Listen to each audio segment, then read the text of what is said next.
ಎಲ್ಲರಿಗೂ ನಮಸ್ಕಾರ. ಇವತ್ತು ಒಂದು ಉಚಿತ ಆರೋಗ್ಯ ತಪಾಸಣಾ ಶಿಬಿರವನ್ನು ನಮ್ಮ ಮುಳುಬಾಗಿಲು ನಗರದಲ್ಲಿ ಉರ್ದು ಶಾಲೆಯಲ್ಲಿ ಈ ತಪಾಸಣಾ ಶಿಬಿರವನ್ನು ಆಯೋಜನೆ ಮಾಡಿದ್ದು, ಮಕ್ಕಳಿಲ್ಲದ ದಾಂಪತ್ಯಗಳಿಗೆ ಮಕ್ಕಳಾಗೋ ಒಂದು ಶುಭ ಸುದ್ದಿಯನ್ನು ಅವೇರ್ನೆಸ್ ಮುಖಾಂತರ ಎಲ್ಲರಿಗೂ ಹೇಳಿ ನಮ್ಮ ತಾಲೂಕಿನ ಜನತೆಗೆ ಎಲ್ಲರಿಗೂ ಕೂಡ ಈ ಒಂದು ತಪಾಸಣಾ ಶಿಬಿರದಲ್ಲಿ ಹಲವಾರು ದಾಂಪತ್ಯಗಳು ಈ ಕಾರ್ಯಕ್ರಮದಲ್ಲಿ ಭಾಗಿಯಾಗಿದ್ದಾರೆ. ಇದು ಒಂದು ಮೊಟ್ಟ ಮೊದಲನೇ ಒಂದು ಶುಭ ಸುದ್ದಿ ನಮ್ಮ ಮುಳಬಾಗಿಲು ತಾಲೂಕಿನಲ್ಲಿ. ಯಾಕೆ ಅಂದರೆ ಒಂದು IVF ಸೆಂಟರ್ ಮಲ್ಟಿ ಸ್ಪೆಷಾಲಿಟಿ ಆಸ್ಪತ್ರೆ ಪಲಮನೇರಲ್ಲಿ ಒಂದು ಕೆಲಸವನ್ನು ನಿರ್ವಹಿಸುತ್ತಾ ಹಲವಾರು ತಾಲೂಕುಗಳಲ್ಲಿ ಕೂಡ ಈ ಆರೋಗ್ಯ ತಪಾಸಣಾ ಶಿಬಿರವನ್ನು ಆಯೋಜನೆ ಮಾಡಿಕೊಂಡು ಬಂದು ಇವತ್ತು ನಮ್ಮ ಮುಳಬಾಗಿಲಿನಲ್ಲಿ ಒಂದು ತಪಾಸಣಾ ಶಿಬಿರವನ್ನು ಆಯೋಜನೆ ಮಾಡಿದ್ದು, ಇವರ ಒಂದು ಸಹಯೋಗದಲ್ಲಿ ನಾನು ಮೊಟ್ಟ ಮೊದಲನೇದಾಗಿ Anjuman Unnisa MBBS MD madam ಅವ್ರಿಗೆ ನಿಮ್ಮೆಲ್ಲರ ಪರವಾಗಿ ಅವ್ರಿಗೆ ಹೃತ್ಪೂರ್ವಕ ಧನ್ಯವಾದಗಳನ್ನು ಅರ್ಪಿಸಕ್ಕೆ ಇಷ್ಟಪಡ್ತೀನಿ ಸಂದರ್ಭದಲ್ಲಿ. ಅದೇ ರೀತಿ ನಮ್ಮ ಡಾಕ್ಟರ್ ಸಾಹೇಬ್ ಆಗಿರುವಂತಹ ಖಲೀಲುಲ್ಲಾ ಅವರು ಕೂಡ MBBS MS. ಯಾಕೆ ಅಂದ್ರೆ ಮನುಷ್ಯನಿಗೆ ವಿದ್ಯೆ ಬಹಳ ಮುಖ್ಯ. ವಿದ್ಯೆಯನ್ನ ಕಲ್ತ್ಕೊಂಡ್ರೆ ಇಡೀ ದೇಶ ಕೂಡ ಎಲ್ಲಿ ಹೋದ್ರೂ ಕೂಡ ವಿದ್ಯೆ ಕೈಯಲ್ಲಿರ್ತದೆ. ಅದರ ಜೊತೆಗೆ ಸಂಸ್ಕಾರವು ಕೂಡ ಬಹಳ ನಮ್ಮ ಖಲೀಲುಲ್ಲಾ ಸರ್ ಅವ್ರಿಗೆ ಅನುಭವಸ್ಥರಾಗಿದ್ದಾರೆ. ಯಾಕೆ ಅಂದ್ರೆ ಈ ಒಂದು ಯಾಕೆ ಅನುಭವಸ್ಥರು ಯಾಕೆ ಅಂತ ಈ ಸಂದರ್ಭದಲ್ಲಿ ಹೇಳ್ತೀನಿ ಅಂದ್ರೆ, ಶಾಲೆಯಲ್ಲಿ ಕಾರ್ಯಕ್ರಮ ಮಾಡೋದಲ್ಲದೆ ಶಾಲೆಗೆ ಏನಾದ್ರೂ ನನ್ನ ಕಡೆಯಿಂದ ಕೊಡುಗೆಯನ್ನು ಕೊಡಬೇಕು ಅನ್ನೋ ಮನೋಭಾವನೆ ಇದೆಯಲ್ಲ ಖಲೀಲುಲ್ಲಾ ಸರ್ ಅವ್ರಿಗೆ, ಅದು ಬಹಳ ಶ್ಲಾಘನೀಯ ಒಂದು ವಿಚಾರ. ಈ ಶಾಲೆ ಉರ್ದು ಶಾಲೆಗೆ ಅವರು ಕೈಲಾದಷ್ಟು ಮಟ್ಟಿಗೆ ಒಂದು ಸಹಾಯ ಮಾಡಿದ್ದಾರೆ, ಒಂದು ಫ್ಯಾನ್ಗಳನ್ನ ವಿತರಣೆ ಮಾಡಿದ್ದಾರೆ. ನಿಜವಾಗ್ಲೂ ಕೂಡ ನಾನು ಖಲೀಲುಲ್ಲಾ ಸರ್ ಅವ್ರಿಗೆ ಮತ್ತೆ ಅವರ ಧರ್ಮಪತ್ನಿ ಆಗಿರುವಂತಹ ನಮ್ಮ ಅಂಜುಮನ್ ಉನ್ನಿಸಾ ಮೇಡಮ್ ಅವರಿಗೆ ಹೃತ್ಪೂರ್ವಕ ನಾನು ಧನ್ಯವಾದಗಳನ್ನ ಹೇಳಕ್ ಇಷ್ಟಪಡ್ತೀನಿ ಸಂದರ್ಭದಲ್ಲಿ. ಅದೇ ರೀತಿ ಏನವರು ಸ್ಟಾಫ್ ಎಲ್ಲರೂ ಕೂಡ, ಸಿಬ್ಬಂದಿ ವರ್ಗದವರು ಎಲ್ಲರೂ ಕೂಡ, ಆಸ್ಪತ್ರೆ ಸಿಬ್ಬಂದಿ ವರ್ಗದವರು ಎಲ್ಲರೂ ಕೂಡ ಈ ನಮ್ಮ ಮುಳಬಾಗಿಲಿಗೆ ಬಂದು ಈ ಒಂದು ಉಚಿತ ಆರೋಗ್ಯ ತಪಾಸಣೆಯಲ್ಲಿ ಭಾಗಿಯಾಗಿ ಒಳ್ಳೆ ಒಂದು ಜನಗಳಿಗೆ ಒಂದು ಸಂದೇಶವನ್ನು ಕೊಟ್ಟು, ಈ ರೀತಿ ನೀವು ಮಕ್ಕಳಿಲ್ಲದ ದಾಂಪತ್ಯಗಳು ಯಾವ ರೀತಿ ಮಾಡ್ಕೋಬೇಕು, ಹೆಂಗೆ ಏನಂತ ಹೇಳ್ಬಿಟ್ಟು ಕ್ಲೀನಾಗಿ ವಿವರಣೆ ಮಾಡಿ ಒಂದು ಸ್ಟಾಫ್ಗೆ ಮತ್ತೆ ಡಾಕ್ಟರ್ಗಳು ಇಬ್ಬರಿಗೂ ಕೂಡ ನಮ್ಮ ಕರ್ನಾಟಕ ರಕ್ಷಣಾ ವೇದಿಕೆಯಿಂದ ನಾನು ಹೃತ್ಪೂರ್ವಕ ಧನ್ಯವಾದ ಹೇಳ್ತೀನಿ.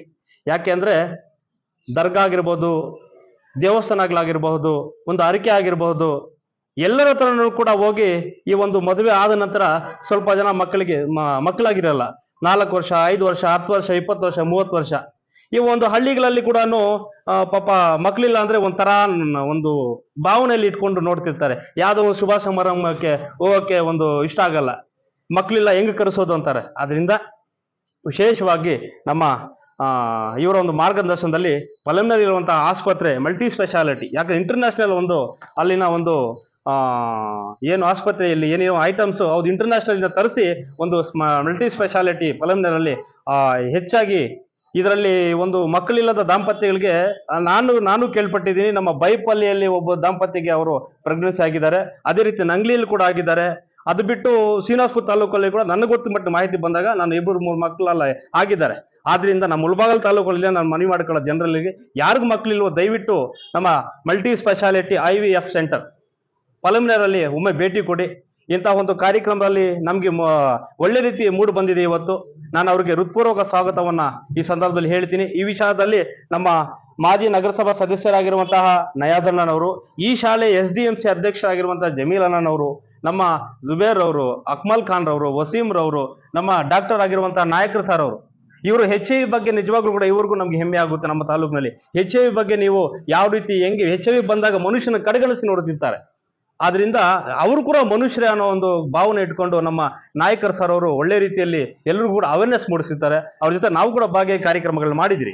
ಆದ್ರಿಂದ ಅವ್ರಿಗೂ ಕೂಡ ಭಗವಂತ ಒಳ್ಳೇದಾಗ್ಲಿ ಮಾಡಲಿ. ನಮ್ಮ ಆಟೋ ಸಾದಿಕ್ ಅಣ್ಣನವರು, ಮತ್ತೆ ಅದಾದ್ಮೇಲೆ ನಮ್ಮ ಎಲ್ಲ ಸಿಬ್ಬಂದಿಯರು, ನಮ್ಮ ಕೊಯ್ಯೋ ಅಣ್ಣನವರು, ಆಟೋಮೊಬೈಲ್ನ ಮಾಲೀಕರು, ಅವರು ಈ ಕಾರ್ಯಕ್ರಮ ಭಾಗಿಯಾಗಿದ್ದಾರೆ. ನಮ್ಮ ಆಟೋ ಘಟಕದ ಅಧ್ಯಕ್ಷರು ವಸೀಂ ಅಣ್ಣನವರು, ಮತ್ತೆ ಎಲ್ಲರೂ ನೋಡಿ ಸ್ಟಾಫ್ ಎಲ್ಲ ಅದೇ ನಾವು ಇಲ್ಲಿ ನೋಡಿಯಪ್ಪ ಮಗದಲ್ಲಿ ಕಳೆ ಇದೆ.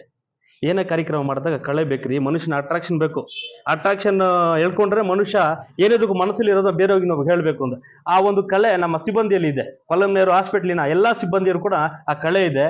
ಆದ್ರೆ ಅವ್ರಿಗೆಲ್ರಿಗೂ ಕೂಡ, ನಿಮ್ಗೆಲ್ರಿಗೂ ಕೂಡ, ಯಾಕಂದ್ರೆ ನಾನು ರಕ್ಷಣಾ ವೇದಿಕೆ ಅಧ್ಯಕ್ಷನಾಗಿದ್ದೀನಿ, ಕನ್ನಡದಲ್ಲಿ ಈ ತೆಲುಗುದಲ್ಲಿ ಮಾತಾಡೋದು ಬೇಡ. ನಿಮ್ಗೆಲ್ರಿಗೂ ಕೂಡ ನಾನು ನೋಡಿ, ಸ್ವಾಮಿ ಆಂಜನೇಯ ಸ್ವಾಮಿ ಪಕ್ಕದಲ್ಲೇ ಇದ್ದಾರೆ, ಅವ್ರ ಆಶೀರ್ವಾದ ತಮ್ಗಿರ್ಲಿ. ಈ ಕಡೆ ಹೋದ್ರೆ ನಮ್ಮ ಬಾಬಾ ಹೈದರ ಸಬ್ದರ್ ಗುರುಗಳ ಆಶೀರ್ವಾದ ನಿಮ್ಗಿರ್ಲಿ. ನಿಮ್ಗೆಲ್ರಿಗೂ ಒಳ್ಳೇದಾಗ್ಲಿ. ಇವತ್ತು ನಮ್ಮ ಮುಲ್ಬಾಲ್ ಬಂದಿರೋದು, ಈ ಕಾರ್ಯಕ್ರಮ ನಡೆಸ್ಕೊಟ್ಟಿರೋದಕ್ಕೆ ನಿಮ್ಗೆಲ್ರಿಗೂ ಕೂಡ ಹೃತ್ಪೂರ್ವಕ ಧನ್ಯವಾದಗಳು ಹೇಳ್ತೀನಿ. ಯಾವುದೇ ಈ ರೀತಿ ಪ್ರೀತಿ, ವಿಶ್ವಾಸ, ನಂಬಿಕೆ ನಾವೆಲ್ಲರೂ ಕೂಡ ಸಂಪಾದನೆ ಮಾಡಬೇಕು. ಮನುಷ್ಯ ಇವತ್ತಿರ್ತಾನೆ, ನಾಳೆ ಇರಲ್ಲ. ನಾವೆಲ್ಲರೂ ಸೇರಿ ಇಷ್ಟು ಜನ ಸೇರಿ ಇವತ್ತು ಮಾತಾಡ್ತಾ ಇದೀವಿ, ನಾಳೆ ಇರ್ತೀವೋ ಗೊತ್ತಿಲ್ಲ. ಆದ್ರಿಂದ ಪ್ರೀತಿ ವಿಶ್ವಾಸ ಮನುಷ್ಯನಿಗೆ ಬೇಕು. ಪ್ರೀತಿ ವಿಶ್ವಾಸ ಸಂಪಾದನೆ ಮಾಡಬೇಕು. ಅದ್ರ ಜೊತೆಗೆ ನಮ್ಗೆ ಅಲ್ತೂರ್ ಅವರು ಎಲ್ಲ ಚೆನ್ನಾಗಿ ಆಟೋಗಳಲ್ಲಿ ಎಲ್ಲ ಹಳ್ಳಿಗಳಲ್ಲಿ ಅವೇರ್ನೆಸ್ ಕೊಟ್ಟಿದ್ದಾರೆ. ನಮ್ಮ 8 ದಿವಸ ಪ್ರತಿಯೊಂದು ಬಿಸಿಲು ಮಳೆ ಅಲ್ಲದೆ ಸುತ್ತಾಡಿ ಒಂದು ಅವೇರ್ನೆಸ್ ಕೊಟ್ಟು ಪ್ರತಿಯೊಂದು ಹಳ್ಳಿಗೂ ಕೂಡ ಈ ರೀತಿ ಒಂದು ಪ್ರೀತಿ ವಿಶ್ವಾಸ ನಂಬಿಕೆ ಸಂಬಂಧ ಬೇಕು. ಅವರು ಆಂಧ್ರ ಆಗಿದ್ರು ಕೂಡ ನಮ್ಮ ಕರ್ನಾಟಕ ಆದ್ರೂ ಕೂಡ ಪಕ್ಕದಲ್ಲಿ 30 ಕಿಲೋಮೀಟರ್ ಪಲಂನೇರು ಆದ್ರೂ ಕೂಡ ಏನಕ್ಕೆ ಅಂದ್ರೆ ಒಂದು ಪ್ರೀತಿ ವಿಶ್ವಾಸ. ಮನುಷ್ಯ ಪ್ರೀತಿ ವಿಶ್ವಾಸ ಸಂಪಾದನೆ ಮಾಡ್ಕೊಂಡು ಬದುಕಬೇಕು, ಬಾಳ್ಬೇಕು. ಆದ್ರಿಂದ ದೇಶದಿಂದ ಏನು ಸಂಪಾದನೆ ಮಾಡ್ಲಿಕ್ಕೆ ಆಗಲ್ಲ.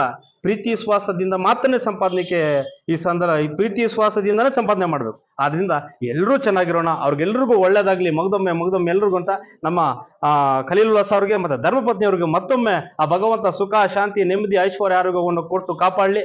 ಮನಸ್ಫೂರ್ತಿಯಾಗಿ ನಾವೆಲ್ಲರೂ ಸೇರಿ ದಯಾದರಣ ಎಲ್ಲರೂ ಕೂಡ ಸೇರಿ ಅವ್ರಿಗೆ ಹೃತ್ಪೂರ್ವಕ ಧನ್ಯವಾದಗಳನ್ನ ಹೇಳುತ್ತಾ, ಅವ್ರಿಗೆ ಇನ್ನು ಮುಂದಿನ ದಿನಗಳಲ್ಲಿ ನಮ್ಮ ತಾಲೂಕಿನಲ್ಲಿ ಕೂಡ ಬೇಕಾದ್ರೆ ಒಂದು ಆಸ್ಪತ್ರೆಯನ್ನ ಪ್ರಾರಂಭ ಮಾಡಲಿ ಅಂತ ನಾನು ಮನಸ್ಫೂರ್ತಿ ಕೂರ್ಕೊಂತ, ನಾವು ಕೂಡ ಅವ್ರ ಜೊತೆಗಿರ್ತೇವೆ. ಇನ್ನು ಆಂಧ್ರದ ಎಲ್ಲಾ ತಾಲೂಕಿನಲ್ಲಿ ಕೂಡ ಒಂದು ಆಸ್ಪತ್ರೆಗಳನ್ನ ಓಪನ್ ಮಾಡಲಿ. ಸದಾ ಅವ್ರ ಬೆನ್ನಲ್ಲಿ ಬಗ್ಗೆ ನಿಂತ್ಕೊಂತೀವಿ. ಯಾಕಂದ್ರೆ ಒಳ್ಳೆ ಮನಸ್ಸಿರ್ಲಿ ಅವರು. ಒಳ್ಳೆ ನಮ್ಮ ಶಾಲೆಗೆ ಸ್ಪೆಷಲ್ ಆಗಿ ನಮ್ಮ ಶಾಲೆಗೆ ಉರ್ದು ಶಾಲೆಗೆ ಫ್ಯಾನ್ಗಳನ್ನ ವಿತರಣೆ ಮಾಡಿರೋದು ನಮ್ಗೆ ಸಂತೋಷದ ಸುದ್ದಿ. ಅದರಿಂದ ನಾನು ಮತ್ತೊಮ್ಮೆ ಎಲ್ಲರಲ್ಲೂ ಬೇಡ್ಕೊಳ್ಳೋದಂದ್ರೆ, ನೀವೆಲ್ಲೇ ಒಂದು ನಮ್ಮ ಬೇರೆ ಒಂದು ಕ್ಯಾಂಪ್ಗಳು ಮಾಡಿದಾಗ ಕೂಡ ಆ ಶಾಲೆಗೆ ಏನಾದ್ರು ಕೊಡುಗೆ ಕೊಡಿ. ಯಾಕಂದ್ರೆ ಬಂದಾಗ ಬಳಸ್ಕೊಂಡು ಹೊಟ್ಟೋಗ್ಬಿಡೋದಲ್ಲ. ಸರ್ಕಾರಿ ಶಾಲೆಗಳನ್ನ ಬೆಳೆಸಬೇಕು, ಸರ್ಕಾರಿ ಶಾಲೆಗಳನ್ನ ಉಳಿಸ್ಬೇಕು. ಸರ್ಕಾರಿ ಕನ್ನಡ ಶಾಲೆ ಆಗಿರ್ಬೋದು, ಉರ್ದು ಶಾಲೆ ಆಗಿರ್ಬೋದು, ಸರ್ಕಾರಿ ಶಾಲೆ ಉಳಿಸೋದು ನಮ್ಮೆಲ್ಲರ ಜವಾಬ್ದಾರಿ. ಆದ್ರಿಂದ ಇವತ್ತು ಫ್ಯಾನ್ಗಳು ವಿತರಣೆ ಮಾಡಿರೋದು ತುಂಬಾ ಒಳ್ಳೆಯ ವಿಚಾರ. ಇದೆಲ್ಲರೂ ಕೈ ಜೋಡಿಸಿ ಎಲ್ಲರೂ ಕೂಡ, ಆವಾಗಲೇ ಎಲ್ಲ ಮುಖಂಡರು ಬಂದಿದ್ರು. ವಿಚಾರದಲ್ಲಿ ಮರ್ತೋಗ್ಬಿಟ್ಟೆ ನಾನು. ಈ ಶಾಲೆಯ ಮುಖ್ಯ ಶಿಕ್ಷಕರಾಗಿರುವಂತಹ ನಮ್ಮ ಫೈದುಲ್ಲಾ ಸರ್ ಅವರು ಇರ್ದಿದ್ರೆ ನಮ್ಗಿನ್ನೂ ಖುಷಿ ಆಗ್ತಿರ್ತಿತ್ತು.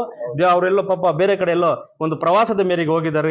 ಅವರು ಕೂಡ ನಮ್ಗೆ ಸಹಕರಿಸಿದ್ದಕ್ಕೆ ನಮ್ಮ ತಾಲೂಕಿನ ಬಿ ಒ ಆಗಿರುವಂತಹ ರಾಮಚಂದ್ರ ಸರ್ ಅವರು ಕೂಡ ನಾನು ಅವ್ರಿಗೂ ಕೂಡ ಪೂರ್ವಕ ಧನ್ಯವಾದ ಹೇಳ್ತಾ, ಎಲ್ಲರೂ ಚೆನ್ನಾಗಿರೋಣ, ಎಲ್ಲರೂ ಕೂಡ ಒಂದು ತಾಯಿ ಮತ್ತೆ ಬದುಕೋಣ ಬಾಳ ಅಂತ ಹೇಳ್ಬಿಡ್ತಾ, ಎಲ್ರಿಗೂ ಇವ್ರಿಗೂ ಮತ್ತೆ ನಮ್ಮ ಡಾಕ್ಟರ್ ಸರ್ಗೆ ಧರ್ಮಪತ್ರಿಗೆ ಒಳ್ಳೇದಾಗ್ಲಿ, ಎಲ್ರಿಗೂ ಒಳ್ಳೇದಾಗ್ಲಿ ಅಂತ ಹೇಳ್ತಾ, ನನಗೂ ಒಳ್ಳೇದಾಗ್ಲಿ, ನಿಮಗೂ ಒಳ್ಳೇದಾಗ್ಲಿ, ಎಲ್ರಿಗೂ ಒಳ್ಳೇದಾಗ್ಲಿ ಅಂತ ಈ ಒಂದು ಸಂದರ್ಭದಲ್ಲಿ 2 ಮಾತನ್ನ ಮಾತಾಡ್ಲಿಕ್ಕೆ ಅವಕಾಶ ಮಾಡಿಕೊಟ್ಟ ಮಾಧ್ಯಮ ಮಿತ್ರರಿಗೆ, ಪತ್ರಕರ್ತರಿಗೆ ಎಲ್ಲರೂ ಕೂಡ ಧನ್ಯವಾದ ಹೇಳ್ತಾ ನಾನು 2 ಮಾತು ಮುಗಿಸ್ತಾ ಇದ್ದೀನಿ. ಜೈ ಹಿಂದ್, ಜೈ ಕರ್ನಾಟಕ, ಮತ್ತೆ ನಮಸ್ಕಾರ.